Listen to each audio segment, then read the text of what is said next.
Good afternoon, everyone. Can you guys hear me okay? I know we had a little technical difficulties earlier, so my apologies there. But welcome to this segment, C.R.E.A.M, Delpha Bartley-Jones, and I'm with Valley Bank. And so today I just want to talk to you a little bit about the importance of establishing a banking relationship, and then also some of the products and services and tools and resources that's available for people to use. So the first thing that I want to talk about is, why it's so important for you to build a banking relationship. I know sometimes a lot of people will just have a deposit account and they may not necessarily know the manager or the loan officer. And so, it's very important for you to build rapport, get to know who the local leadership is. We saw that a lot, especially in the PPP process, where some people may have had a banking account, but not necessarily a relationship. And so maybe not knowing, maybe having a banking account and not necessarily knowing who to call or who to contact. So it's very important for you to establish that.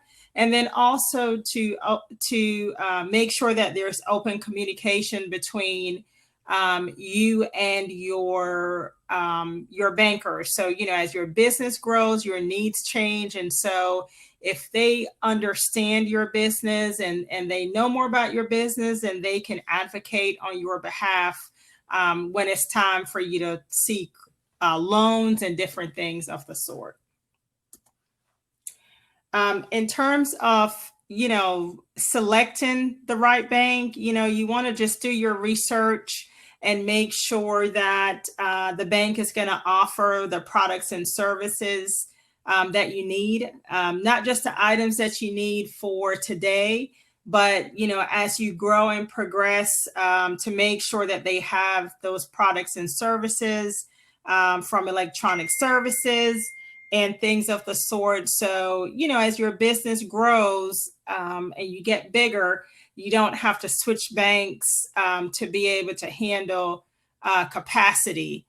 So, you always want to do your research in looking for the options and the things that you need in making that choice. Plus you want to think about when you have things set up, your bill pay, your online banking, different electronic items. It's time consuming and can be difficult when it's time to move to kind of undo all of that. So the more that you can, make that decision on the front end, then it's easier it will be later on.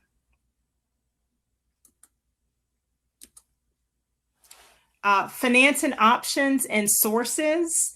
I'm going to talk a little bit about the differences between term and installment loans, lines of credit, credit card options, special purpose loans, and then other financing options such as SBAs, and then working with CDFIs.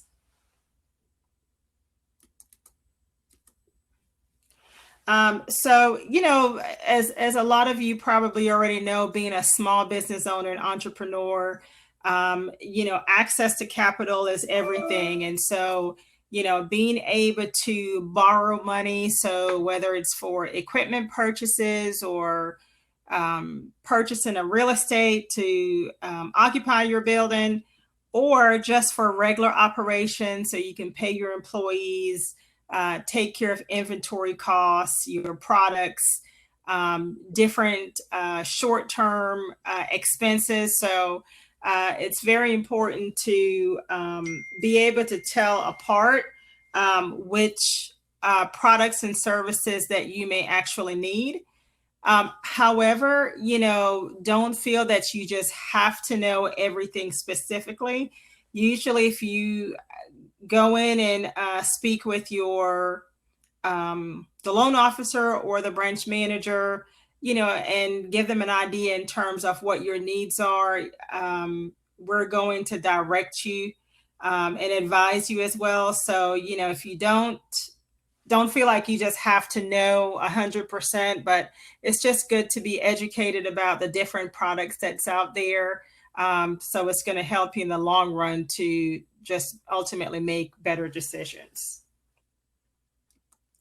One of the many things that we see, especially with starting out, and it's one of those things that entrepreneurs can talk about more than anything, is a lot of times when you're starting your business, you have to pull resources, whether it's from your savings account or family, friends. So a lot of times we may see that for startups and entrepreneurs because the business credit may not be there. And so you may have to use that personal investment or, get the resources from, a family members, or in some cases, a lot of people will maintain their full-time jobs and still have that side business until it grows to a point where it's either self-sufficient or to the point where they can then take it to the bank and then be able to borrow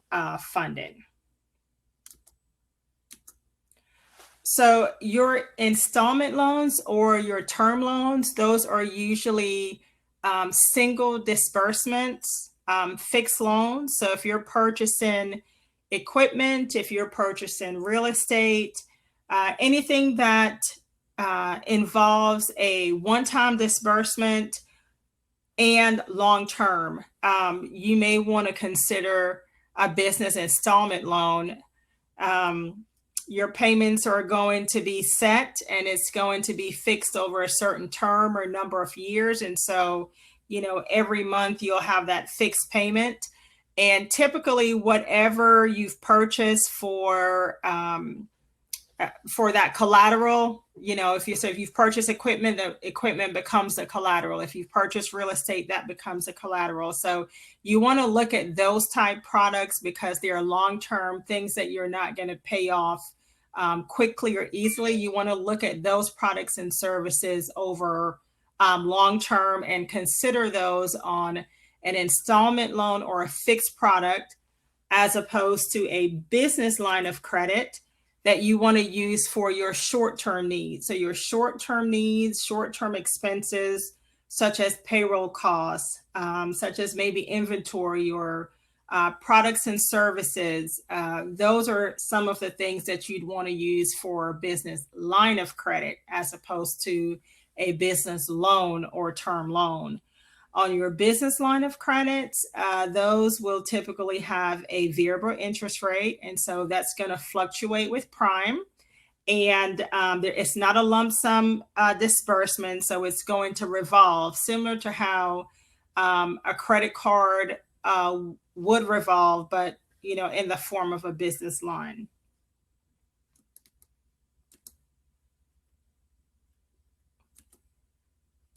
And speaking of business credit cards, that's also another way that you can actually build capacity and work on building business credit.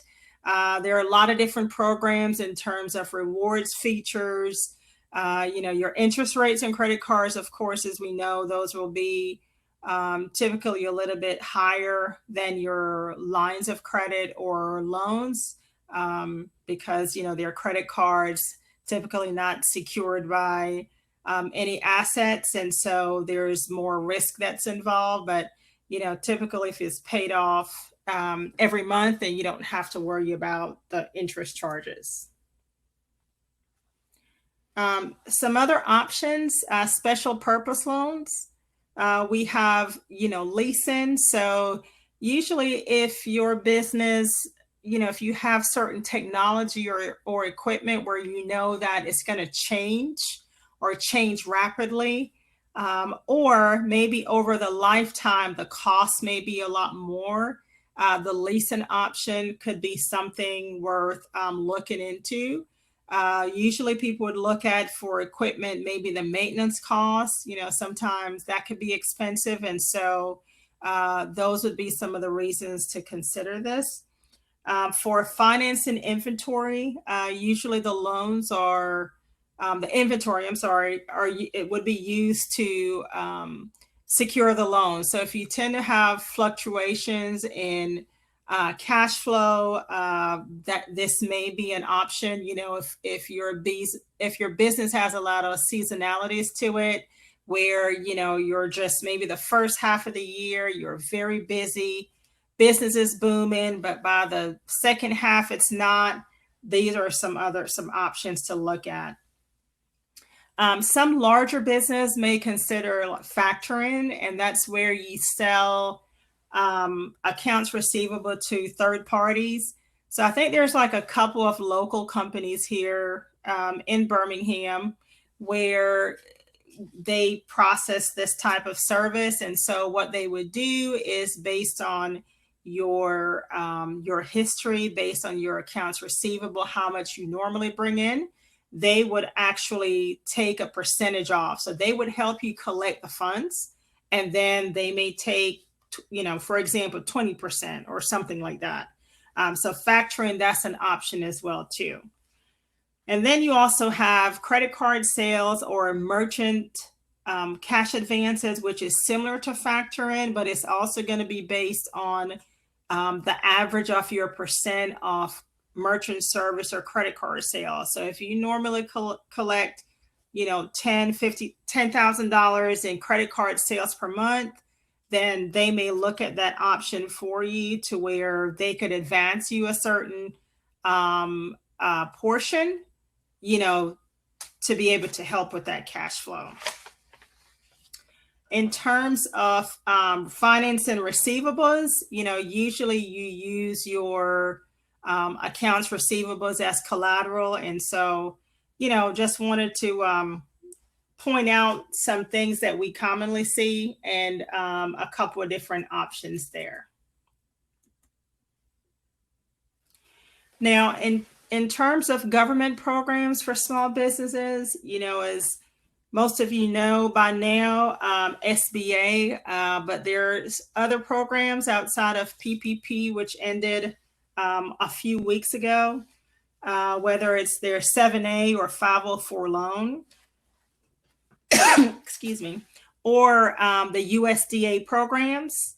There are also grants and programs through the Minority Business Development, and so where they provide technical assistance to entrepreneurs as well. You can also check into state and local government programs that foster entrepreneurship to underserved communities. The city has several different programs, so check in whether it's the city of Birmingham or the city of Montgomery. Those are some options that you can check. Also want to mention crowdfunding and peer-to-peer lending platforms. I believe someone else was going to be talking a little bit more in detail of that, but wanted to just kind of share those as well as some options. The crowdfunding, you know, refers to financing where a group of people will solicit funds from individual investments or contributions, and it's, you know, like there's a peer-to-peer lending, and I think Urban Impact may have a component of that you guys may want to check into as well. But the crowdfunding and peer-to-peer lending platform is also an option. There are also angel investors and venture capital firms. And, you know, one thing that's good about those firms is you may be able to get it financed a little bit more untraditional method. But in exchange, a lot of those firms will want a certain percentage of your business. So it's very important for you to do your research, make sure that it's the best route for you and your business to go, and then just do your research on, you know, that company. Make sure that even though you want to grow and you need the funding, that you're just making the best decisions and not getting in over your head and getting in with some of those firms, because like I said, usually you'll have to assign a certain portion of your business, and so there's a risk in that, also for online lenders, sometimes you may see where people get desperate. And so they may seek out online lenders, and their accounts start being debited, maybe every week, or just to a point where it's just hard to make that repayment. So always take your time, do your research, and look for the best particular option for you. Now, I mentioned earlier about CDFIs, and here we have several organizations that will help with these types loan, from True Fund, Lift Fund, Sabre Finance, and Bronx Valley as well. So usually if your traditional banks or credit union, maybe we're not able to finance a loan or grant access to credit, these are some great resources. They're typically going to look at different scoring system, from a credit score to cash flow, may look at it a little bit differently. Also for the CDFIs, which is Community Development Financial Institutions is what it stands for, they also provide technical assistance. They're going to help with capacity building. So, if you're whether you're fairly new or maybe you've been doing it for a couple of years, there are programs for entrepreneurs, there are programs for women, there are programs just to help you kind of continue to think through your business plan and your business model, and being able to grow it successfully. So not only do we partner with them on transactions that we're not able to do, but you're also going to get the technical assistance through some of these entities as well too.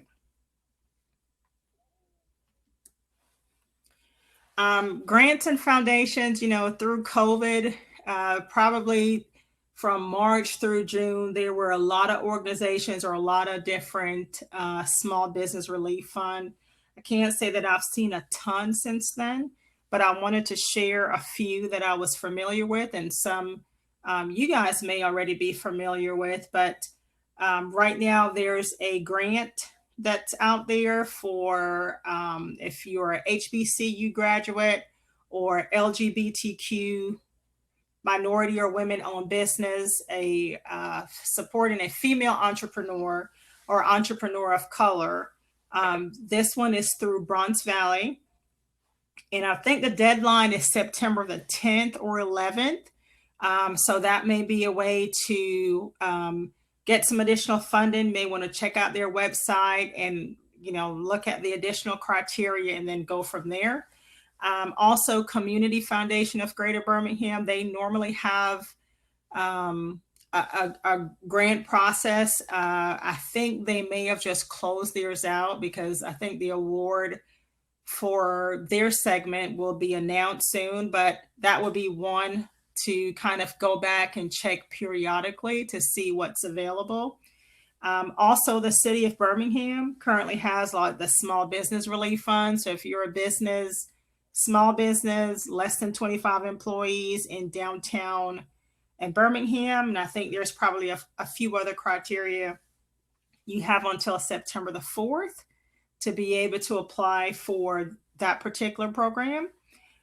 There's also a Cultivate Female Entrepreneur program through the city, and their deadline is September the 7th. And then lastly, Montgomery Area Chamber of Commerce, they had some funding for small businesses as well.